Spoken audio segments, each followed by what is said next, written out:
Hey everybody and welcome to Adventures with Peps. Today we are painting Mongrol from the ABC Warriors. This model I am going to go completely against the paint scheme that Warlord Games have done, which is matching the comic book. I ain't doing that scheme. I want to do one of my own instead for this model. So I'm starting off with the Gravelord Grey. And I'm pretty much going to pick out 90% of the model with this. So if you've come here looking for how to paint their scheme quickly, sadly I'm not going to show you it. The one that I'm going with is mostly red and yellow, like the way that I remember Mongrol looking.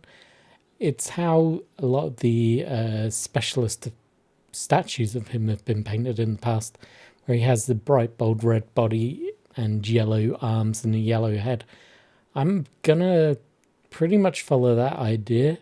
Apart from that, I'm going to have more metallic on show. Mostly be just his fists that are yellow.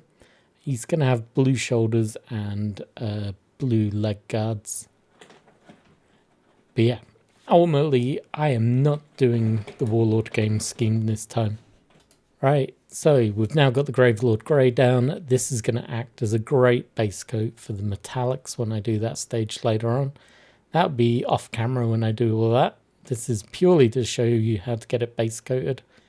So up next comes the blood red, which we will be using on its chest plate area, around the back and the shoulder areas. And while we're doing that, we can read a bit about Mongrol. So Mongrol was an ABC robo paratrooper leader. He was the lone survivor of a botched drop over Volga. After the battle, his head was salvaged by Lara, the daughter of a rebel robotsmith, and he was rebuilt using a mishmash of robot parts. However, Lara was killed by the Volgans before she could fully activate him. While being tortured by Volkhan, Mongrol was inadvertently reactivated, but reduced to almost a bestial state. His infamous battle cry, Mongrol Smush, is a prelude to a devastating assault with his massive power paws. Oh, he's actually really good in the comics. By the time the Volgan War comes around, he seems to be a lot more together. He seems to be a lot more in control of his actions.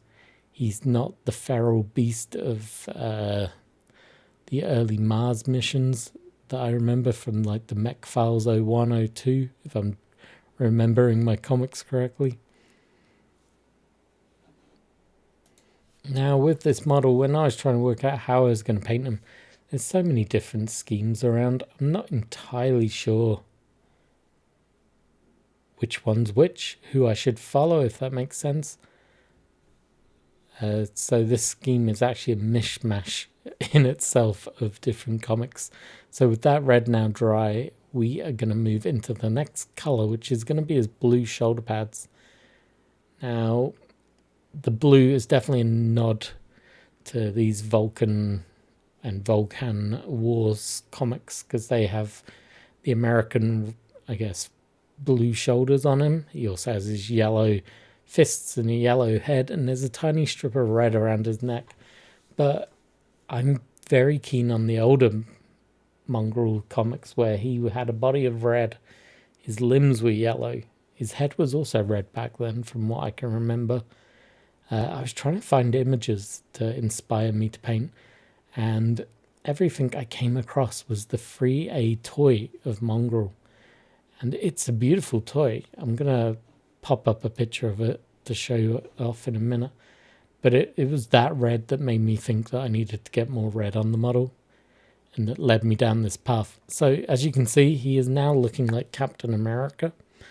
That was completely not my intention, so I'm hoping when we get the yellow down, that is going to help fix this accidental scheme. So grabbing the Zealot yellow, we move into the final steps of this base coating video, and we are going to hit up the helmet and his big old clubby hands with it. Like I mentioned, this video is purely showing the base coat stages, but when you see the glamour shots at the end, you'll notice that I did a few extra stages.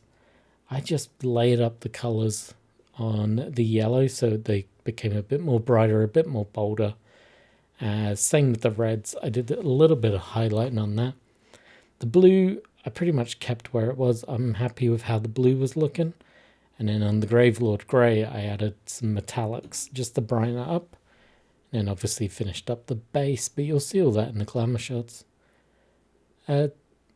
I'll admit, this model, though I really enjoyed painting it, I was not feeling it mojo-wise. I'd been super busy at work, been feeling a bit stressed out, so this wasn't as in-depth of a painting video as I was hoping to do, but it definitely helped me shake off some bad vibes I'd been feeling lately. So hopefully you still enjoyed, and I do appreciate you stopping by, and we'll be back into normal painting next week. And until then, as always, cheers for watching, and I'll catch you very soon.